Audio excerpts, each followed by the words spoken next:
The clock on the wall read 1 a.m. Lee Jun-ho sat alone in the clinical high-tech silence of his Seoul penthouse, a $20 million fortress of glass and shadows.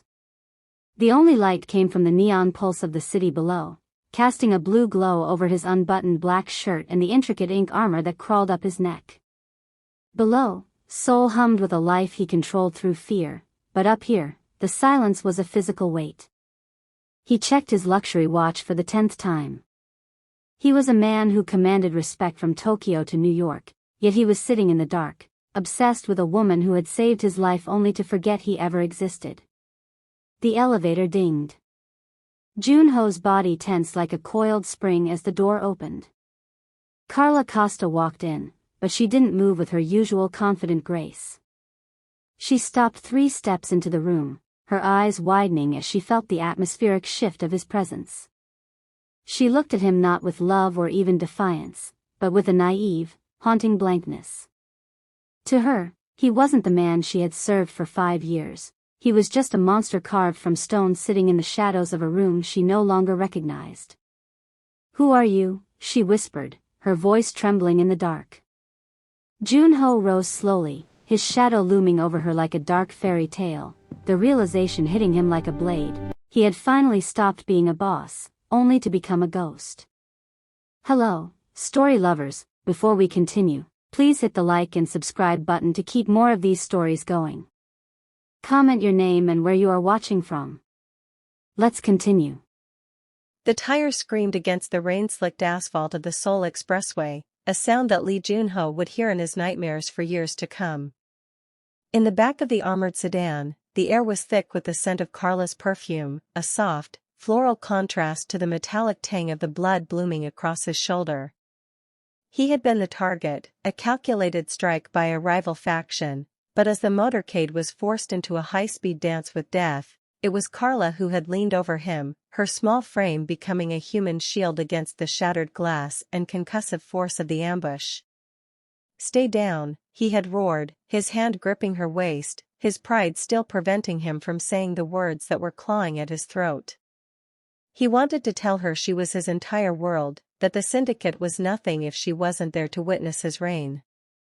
But the words remained locked behind his teeth, even as their car clipped a concrete barrier at 100 kilometers per hour. The world spun into a chaotic blur of screeching metal and deployed airbags. For a heartbeat, there was only the sound of his own ragged breathing and the distant hiss of a ruptured radiator. The transition to the hospital was a jagged montage of fluorescent lights and the rhythmic squeak of gurney wheels. Jun-ho ignored the doctors trying to treat his shoulder, his eyes fixed on Carla's pale face. She looked fragile beneath the harsh LEDs, a stark contrast to the resilient woman who had spent 5 years challenging his authority in the penthouse. He stood by her bed in the private wing, his black shirt stained with a mixture of their blood, his jaw set in a hard line of suppressed agony. When her eyelids finally flickered, Jun-ho felt a rare surge of something resembling hope. He leaned forward, his hand hovering inches from hers, the stoic mask of the Lee syndicate boss beginning to crack.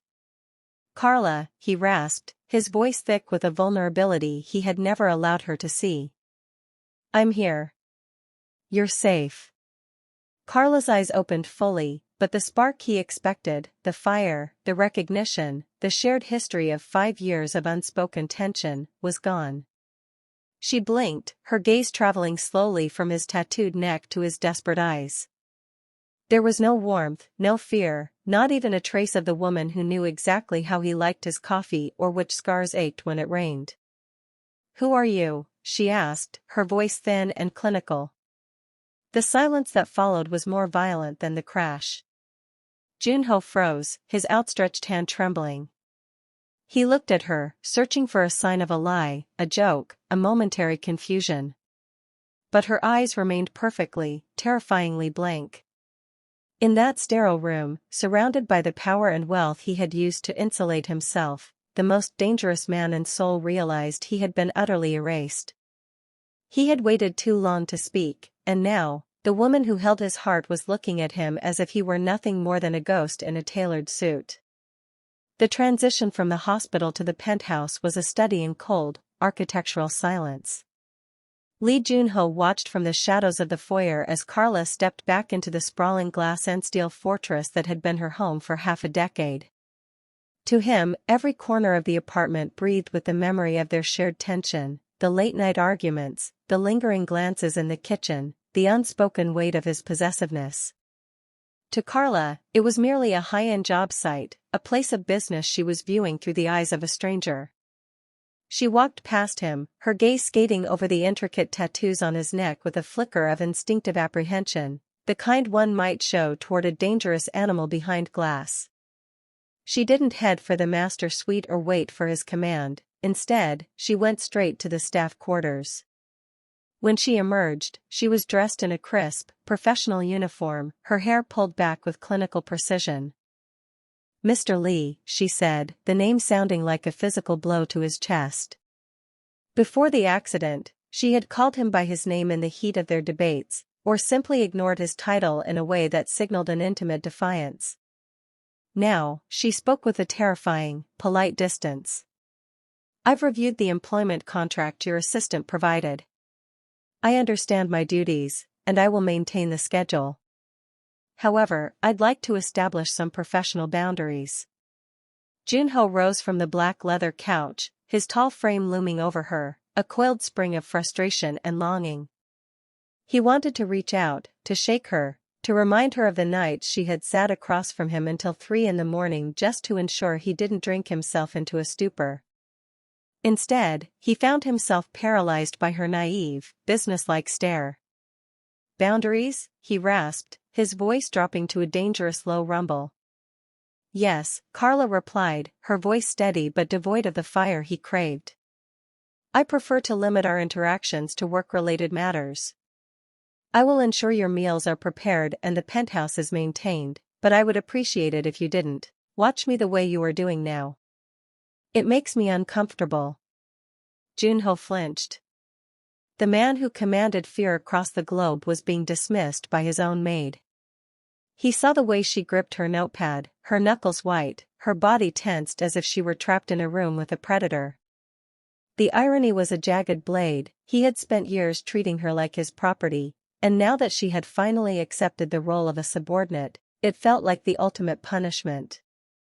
He was no longer her protector or her silent admirer. He was just the monster of soul, an employer she tolerated out of necessity, a man whose presence she hoped to ignore. "As you wish, Carla," he managed to choke out, sinking back into the shadows of the couch. He watched her depart with a heart full of the one thing his power couldn't fix, a regret that was starting to feel a lot like a death sentence. The days that followed were a grueling exercise in restraint. Junho lived like a ghost in his own palace, moving through the expansive hallways only when he knew Carla was in a different wing. He had quickly learned that his direct presence was a trigger for her anxiety. The sight of his towering frame or the ink on his skin made her pull into herself, her eyes clouding with a naive sort of dread. If he couldn't speak to her heart through words, he would try to reach her through the silence. He began leaving small, curated offerings in the places she frequented, careful to make them seem like accidental remainders of a life she couldn't quite grasp. On the marble kitchen island, he left a single stem of stargazer lilies, the only flower she had ever mentioned liking during a passing conversation 3 years ago. He watched from the security feed as she stopped, her hand hovering over the petals. For a fleeting second, her brow furrowed, a tiny crease of recognition fighting through the fog of her amnesia. She leaned in to catch the scent, her eyes fluttering shut, and Junho held his breath in the darkness of his office, praying for a spark. But she only shook her head, tucked the flower into a glass of water, and returned to her professional, distant cleaning. The next night, he left a heavy, worn textbook on the coffee table, The Economics of Emerging Markets. It was the very book she had been studying the night of the crash, the one she had worked 3 jobs to afford. He sat in the shadows of the mezzanine, watching her discover it. She picked it up, her fingers tracing the dog-eared pages and the handwritten notes in the margins, notes written in her own elegant script. She sat on the edge of the leather couch, the blue light of the Seoul skyline framing her silhouette, and began to read. Junho's heart hammered against his ribs. This was the opening he needed. He wanted to descend the stairs, to sit beside her, and tell her that he had already looked into re-enrolling her in her final semester. He wanted to tell her that he admired her mind more than his own empire. But as he took a single step, the floorboard gave a faint creak. Carla jumped, the textbook slamming shut as she looked up toward the shadows where he stood. The soft, pensive look on her face vanished instantly, replaced by that cold, Mr. Lee mask of professional submission. She stood up quickly, smoothing her apron. "I'm sorry, sir. I didn't realize you were still awake. I'll clear this away immediately." "Keep it," he rasped, his voice cracking with the weight of 5 years of unsaid feelings. "It's yours." She looked at the book, then at him, her gaze flickering with a profound, stinging confusion. "Thank you, Mr. Lee. You're very generous." She retreated into the hallway, the gift of silence leaving Junho alone once more, realizing that while he could surround her with her past, he was still a monster in her present. The shadow that fell over Carla's world didn't come from the penthouse, but from the polished edges of a screen.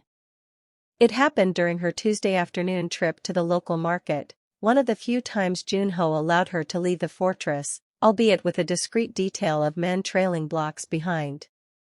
She was sitting in a quiet corner of a cafe when a man slid into the seat across from her. He was handsome in a soft, approachable way that Junho was not, wearing a beige trench coat that didn't scream of violence or syndicate hierarchies. "Carla," he whispered, his voice dripping with a rehearsed, mournful sympathy. "I finally found you. I thought he'd killed you by now." Carla's heart stuttered against her ribs, her fingers tightening around her coffee cup. I don't know who you are." "Do I know you?" The man, Junho's most cunning rival, leaned in, sliding a thick manila envelope across the table. "My name is Min-hyuk. I'm the person who was trying to help you escape before the accident. Lee Junho didn't hire you, Carla. He stole you." As he spoke, he laid out a series of doctored photographs. In one, a grainier version of Carla appeared to be crying as Junho gripped her arm outside a dark club. In another, a forged police report listed her as a missing person, with Junho's name circled as the primary suspect. The proof was a masterpiece of deception, designed to weaponize her amnesia against the only man who truly cared for her. "The tattoos, the scars, the way he watches you like you're his property?" Min-hyuk's voice was a poisonous hiss. "That isn't love, Carla. That's possession. He's a monster who thrives on control. He's been keeping you in that penthouse as a trophy, and the accident was a result of a hit meant for him because of his crimes. He's using your memory loss to reset the clock on your imprisonment." Carla stared at the images, her breath coming in shallow, panicked bursts. Every instinct she'd had since waking up, the fear of Junho's intensity, the suffocating weight of his gaze, the way he seemed to loom over her like a dark fairy tale, suddenly had a terrifying explanation. She remembered the textbook he'd given her, the flowers he'd left. Now, they didn't feel like gestures of silent affection. They felt like the calculated moves of a captor grooming his prey. "Why would he do this?" she whispered, her eyes filling with tears of betrayal. "Because he's Lee Junho," Min-hyuk replied, checking his watch as he rose to leave. "And in his world, people are things to be owned. But I have a safe house. When you're ready to leave the monster, I'll be waiting." He vanished into the crowd, leaving Carla alone with the poisoned history he had planted. When she returned to the penthouse that evening, she didn't look at the city lights. She looked at Junho, who was sitting in his usual spot in the shadows, and for the first time, she didn't just see a stranger. She saw a predator who had stolen her life. The penthouse was a tomb of glass and silence, illuminated only by the cold, restless flicker of a thunderstorm rolling over the Han River. Lee Junho sat in his usual throne of black leather, but the usual predatory stiffness had been replaced by a weary, heavy slump. He had spent the night scouring the city for the man he suspected was poisoning Carla's mind, and his fatigue showed in the way his shirt hung open, discarded like a useless piece of armor. Carla entered the room with a tray of tea, her movements robotic and cautious. Since her meeting with Min Hyuk, she had looked at Junho as if he were a bomb waiting to detonate. But as she approached the coffee table, a sudden crack of thunder shook the floor-to-ceiling windows, causing her to jump. The tray tilted, and hot liquid splashed across the table, dangerously close to Junho's lap. "I'm sorry. I'm so sorry, Mr. Lee," she gasped, dropping to her knees with a silk cloth to frantically wipe the mess. Junho didn't roar in anger. He didn't even move. He simply looked down at her, his dark eyes brimming with a sadness so profound it momentarily paralyzed her. As she reached forward, her hand brushed against the bare skin of his chest, and her gaze snagged on something the tattoos couldn't hide. Beneath the ink of a snarling tiger lay a jagged, puckered ridge of scar tissue, a violent mark that tore through the art and deep into his side. Carla's breath hitched. She didn't pull away. Her fingertips, acting on a phantom instinct her mind no longer possessed, traced the edge of the scar. In that moment, the sterile penthouse seemed to vanish. The smell of expensive tea was replaced by the metallic tang of blood and the acrid scent of burning rubber. She felt a phantom heat against her cheek, the sound of a voice, his voice, screaming her name through a fog of shattered glass. A sharp, stabbing ache throbbed behind her eyes. "Stay down," the memory whispered. She felt the weight of a body shielding her, the vibration of a heartbeat that sounded exactly like the one thudding beneath her fingers right now. For a heartbeat, the naive fog lifted.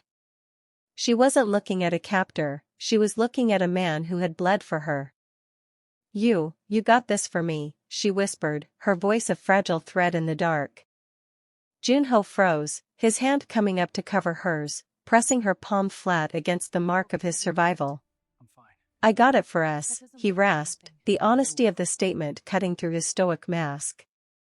"Because I would rather be scarred for life than live a single day in a world where you aren't in it." The electricity between them crackled, more potent than the storm outside.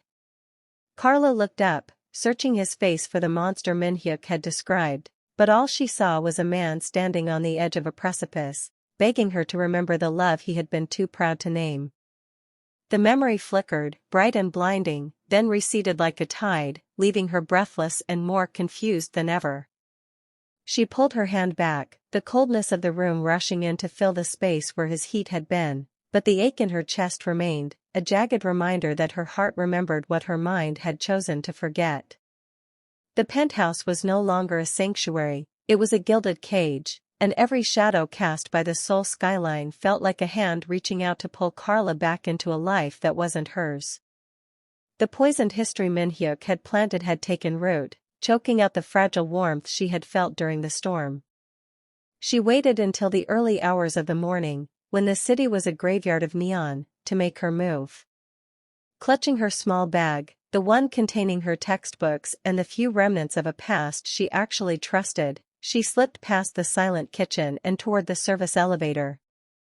The rain was a relentless sheet of gray as she burst through the lobby doors and into the street.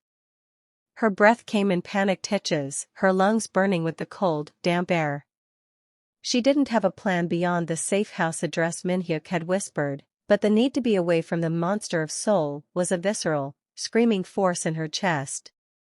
She ran down the slick pavement, her shoes splashing through puddles that reflected the distorted lights of the high-rises.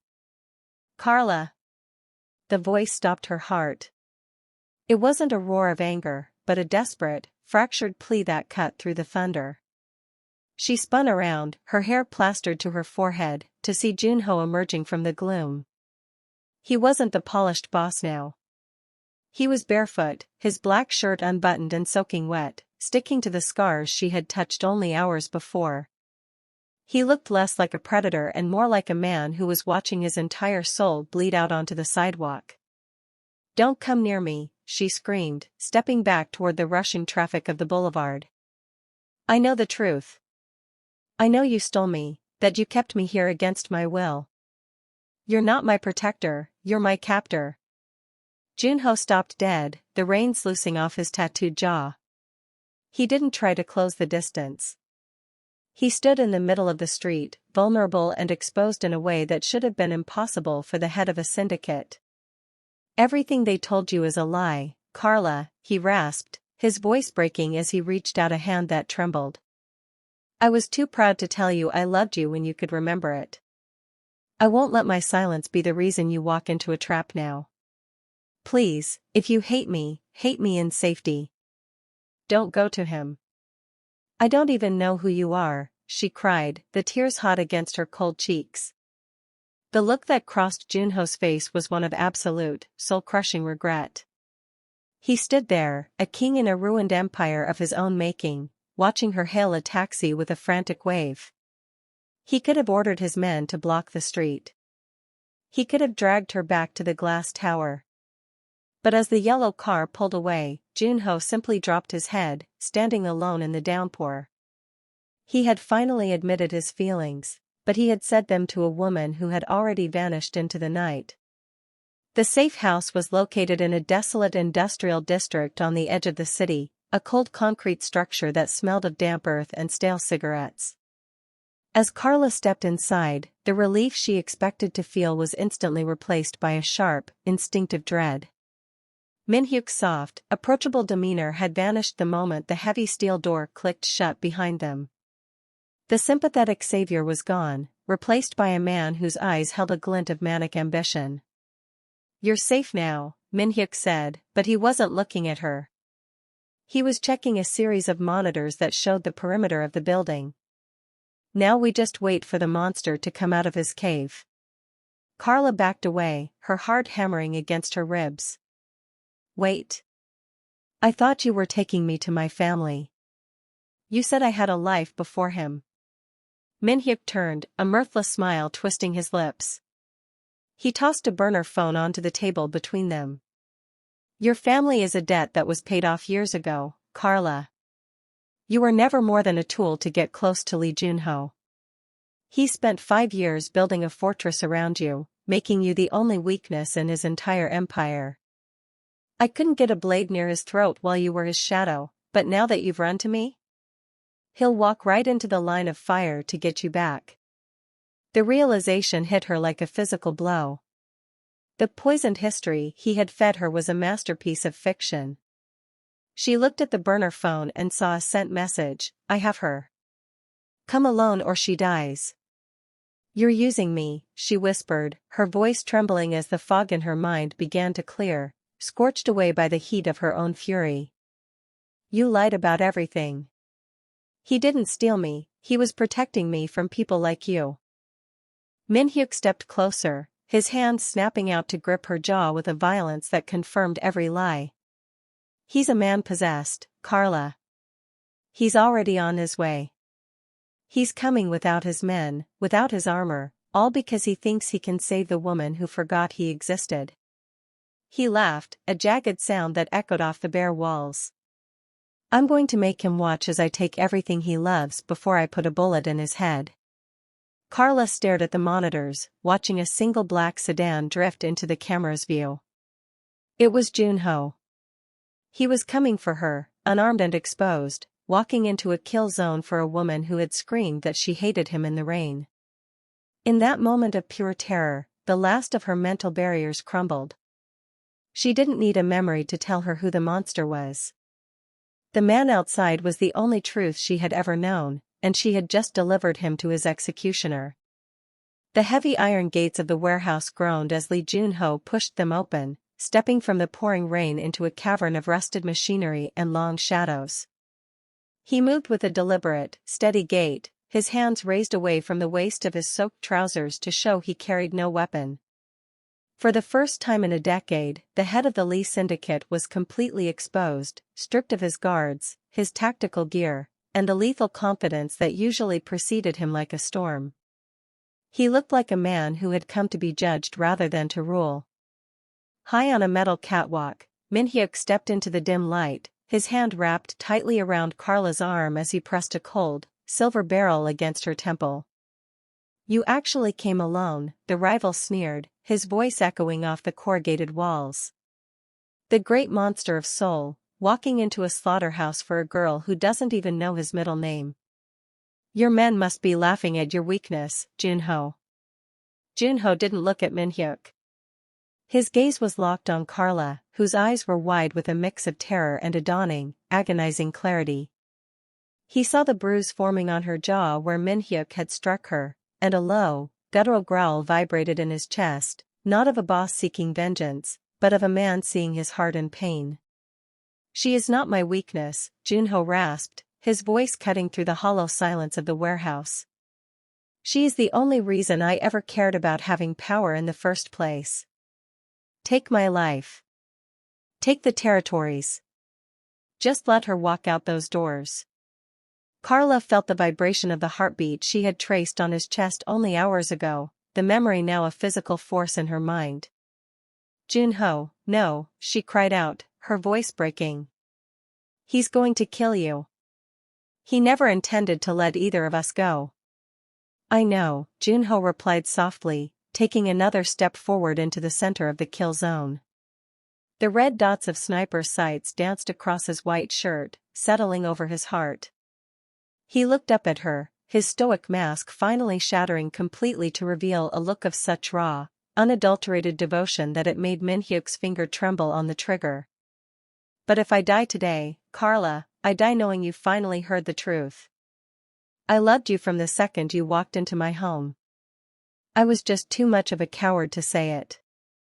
In that moment of ultimate vulnerability, Junho wasn't the master of a criminal empire, he was a shield. He stood perfectly still, offering his chest to the bullets, proving that his love wasn't a transaction or a possession. It was a sacrifice. He watched her, a faint, sad smile touching his lips as he waited for the end, showing her that for the man who had everything, she was the only thing worth losing it all for. The transition from the blood-stained warehouse back to the $20 million penthouse felt like a journey between two different lifetimes. The sprawling glass and steel fortress was no longer a tomb of secrets or a monument to Junho's isolated power. Tonight, it was bathed in the soft, amber glow of a rising sun that began to peek over the Seoul skyline. The suffocating silence that had once served as Junho's only companion was replaced by the quiet, rhythmic sound of their synchronized breathing as they stood in the center of the living room, surrounded by the luxury that had once been Carla's cage. Junho turned to her, his movements stripped of the predatory grace that had defined him for years. His unbuttoned shirt was ruined, his ink armor smudged with rain and the dust of the fray, but his eyes were the clearest Carla had ever seen them. He reached out, his fingers trembling slightly as they traced the line of her jaw, lingering on the skin where the fog of amnesia had finally begun to lift. I spent 5 years building this world so no one could touch me, he said, his voice a low, raw vibration that seemed to ground the entire room. I thought my silence was my strength, and I thought owning you was the only way to keep you. I was a king who didn't understand that I was actually a beggar. He took a deep, shuddering breath, the stoic mask of the Lee Syndicate boss falling away completely to reveal the man beneath. I love you, Carla. Not as my maid, not as my property, but as the only person who ever made me want to be more than a monster. You are the only person who made me want to belong to someone else. Carla didn't wait for the memories to fill in every gap of the last 5 years. She didn't need the past to understand the truth of the man standing before her now, the man who had walked into a kill zone unarmed just to hear her breathe. I remember the feel of your heart, she whispered, stepping into his immediate space. That's the only memory that matters. Junho let out a choked sound, a mixture of relief and a half-decade of repressed longing, as he pulled her to him. He crashed his lips against hers in a passionate, desperate kiss that tasted of rain, salt, and redemption. It was a collision of two souls finally finding their harbor, a fire that scorched away the lies of the rival and the coldness of the master-servant contract. As they clung to each other against the backdrop of the waking city, the penthouse was no longer a fortress of shadows. It was a new canvas, and for the first time in his life, Lee Junho wasn't sitting in the dark alone. He was stepping into the light of a life built on honesty, holding the only woman who had ever truly seen him. Thank you for watching till the end. Your time means a lot to us. Don't forget to like and subscribe. You are valued here. See you in the next video.